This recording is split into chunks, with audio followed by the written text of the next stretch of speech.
Bonjour, mesdames et messieurs, bienvenue dans ce flash d'information que nous démarrons au Palais de la Présidence de la République où Daniel Kablan-Duncan, le vice-président, a reçu hier la mission d'évaluation des experts de l'UPU, l'Union postale universelle. La délégation est à Abidjan pour évaluer l'état d'avancement des préparatifs du 27e congrès de l'Union qui se tiendra du 10 au 28 août prochain sur les bords de la lagune Ébrié. Le témoignage de Viviane Haïma à suivre dans le 13h.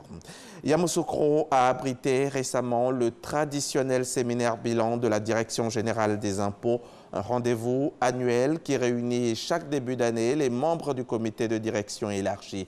Il ressort de cette rencontre de janvier que pour l'exercice écoulé, la direction des impôts a collecté plus de 2300 milliards de francs CFA. Ces images nous sont rapportées par Jean-Luc Bangbo. On va s'intéresser à présent à notre santé. En juin prochain, la Côte d'Ivoire va accueillir la 21e édition du Forum pharmaceutique international, une plateforme d'échange qui va réunir environ 3000 participants et dont l'objectif est de promouvoir la recherche et le développement de l'industrie pharmaceutique dans l'intérêt de la santé des populations. Salimatou Dia nous en dit plus. C'est une rencontre qui permettra aux pharmaciens de venir davantage en aide aux populations en ce qui concerne leur santé. Au Forum pharmaceutique international qui se tiendra du 9 au 14 juin à Abidjan, grossistes, répartiteurs, industriels, officinaux et professionnels de la santé interagiront sur les questions d'actualité, notamment la lutte contre les faux médicaments. Comment faire en sorte que le médicament qui constitue un maillon essentiel, sinon même le maillon majeur de cette politique-là, puisse être régulièrement disponible et puisse être accessible.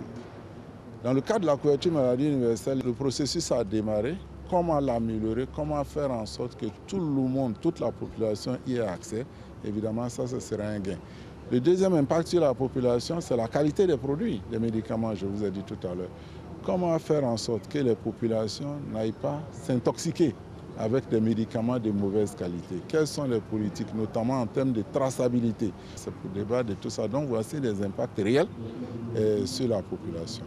Près de 3000 participants sont attendus à cette plateforme d'échange pour la promotion de la recherche et du développement de l'industrie pharmaceutique dans l'intérêt de la santé des populations, assure le ministre de la Santé. Le secteur pharmaceutique se porte bien dans un pays où les hautes autorités ont pris l'engagement d'investir d'énormes moyens pour mettre aux normes le système de santé. Pharmacie et médecine doivent concourir à donner la santé aux populations. Je pense que tout est bien parti pour que la Côte d'Ivoire retrouve un système de santé performant tel que souhaité par le président de la République. Cette 21e édition du Forum pharmaceutique international se tiendra pour la deuxième fois en Côte d'Ivoire après celle de 2009. Le Togo, le Mali, le Sénégal ou encore l'Algérie sont entre autres les pays attendus à ce forum. Au Rwanda, 6 opposants politiques ont été condamnés jeudi à des peines allant de 7 à 12 ans de prison pour formation d'un groupe armé et menace à la sécurité de l'État. Tous sont des cadres de mouvements d'opposition des Forces démocratiques unifiées, le FDU. Parmi les 6 condamnés, ce jeudi devant la justice rwandaise, il y avait un absent, Boniface Twagirimana.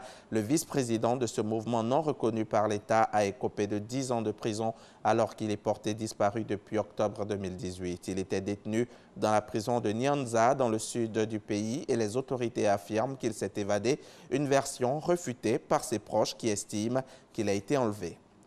Un troisième cas de coronavirus a été confirmé vendredi soir. C'est ce qu'a annoncé le ministère de la Santé en France.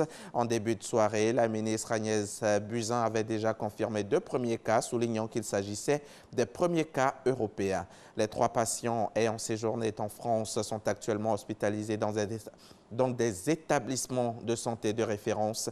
Toutes les mesures d'isolement et d'hygiène nécessaires ont été prises, comme l'indique le ministère. Le bilan officiel de la maladie causée par ce coronavirus s'est encore aggravé ce samedi avec 41 morts et 1300 cas selon un bilan des autorités chinoises.